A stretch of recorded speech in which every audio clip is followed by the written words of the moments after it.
It was a Tuesday when I realized that I didn't have any footage for a video for Sunday.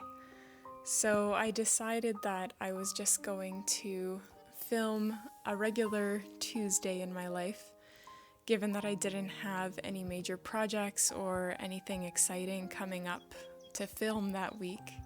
So every clip that you see in this video was filmed in a single day, so I'm actually surprised that it all came together as well as it did, and that I had enough footage to even create an entire video.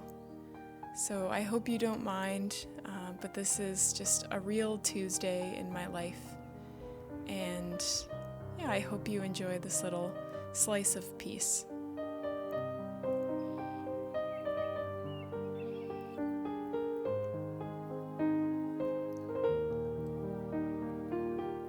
On our evening walk today, I was picking some flowers. I found these white flowers growing by the lake, and I decided to pick them and try to dry them out. We do have a wedding coming up, so given that I'm DIYing as much of the decor as I can, I thought that these white flowers would be really pretty to weave into my forest foliage decor. So we'll see how they turn out in a couple of months.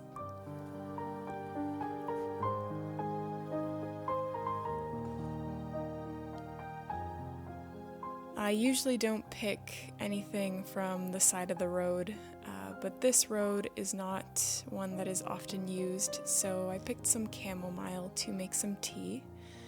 I have used chamomile for as long as I can remember. I know that my mom used to steep chamomile tea bags whenever I had an eye infection or something got into my eye or it was itchy. She would just place the tea bags onto my eyes, and it was extremely soothing. And it's also an excellent way to calm yourself down right before bed. So I really do enjoy drinking chamomile tea right before I go to sleep. But chamomile has a variety of uses and a lot of different healing properties, so I encourage you to look them up just to see if any of them suit your needs. When I woke up on Tuesday, it was quite a gloomy and chilly day, so I thought that it would be an excellent opportunity to weed my garden, since it does get really, really hot here in the summer. So usually weeding my garden, a 5-hour chore when I do the whole thing. This, what a lot of people think is a weed, well, I guess it is considered a weed. It's actually purslane, which is the highest plant-based source of omega-3 that there is. So whenever I see this little guy growing, I don't pick it. I let it grow so that hopefully one day I can have enough for a salad, but very good nutrition. Given that I live in a forest, it's not just weeds that I pull out from my garden. I basically get a lot of pines and leaves and gypsy moth caterpillars and whatever else decides to blow into my garden on a windy day. So that is part of the reason why it takes me so many hours to clean the whole place up. But I do like to keep it clean because it helps me tell apart weeds from any new growths or seeds that I planted. I have pulled out quite a few carrot starts and other things from the ground that I mistook for weeds, so it definitely helps to keep the place nice and tidy so that I can differentiate between food and weed.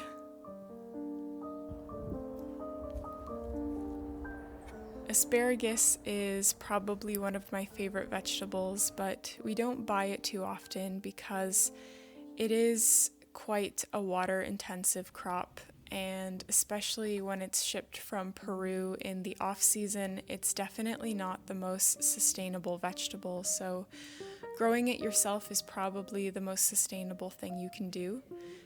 So I just grew these seedlings from seed and decided to plant them in one corner of my garden since they are a perennial and they tend to spread like crazy over the years.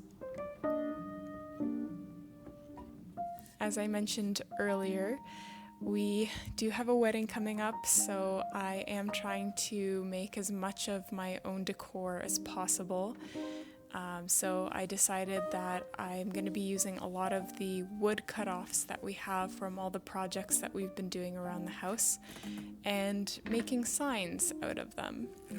And we're working within quite a limited budget for our wedding because we did spend a lot more than we thought we would on necessary fixes to the house and other projects.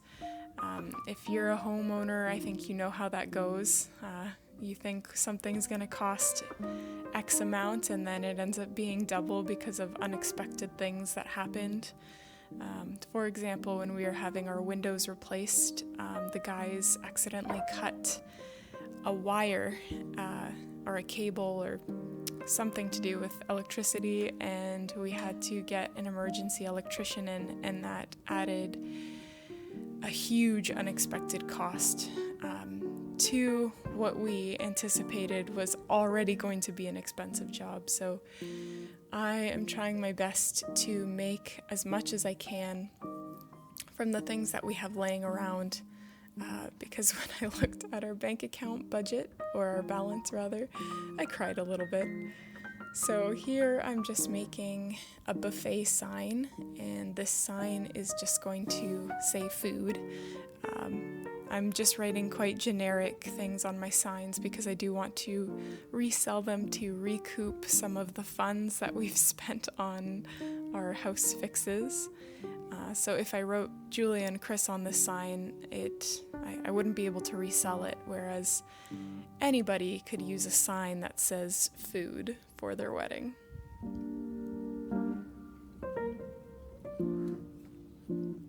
I'm actually quite surprised how nice the lettering came out here because I had to completely freehand all the lettering since there was no way for me to print it out in a budget-friendly way. So it definitely worked, and I'm happy it did because it turned out really nice.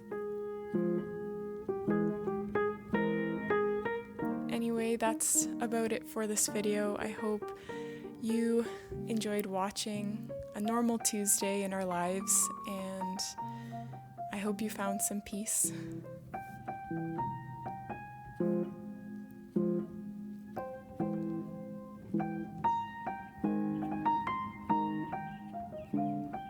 Remember to be kind to the earth, and I will see you guys in next week's video.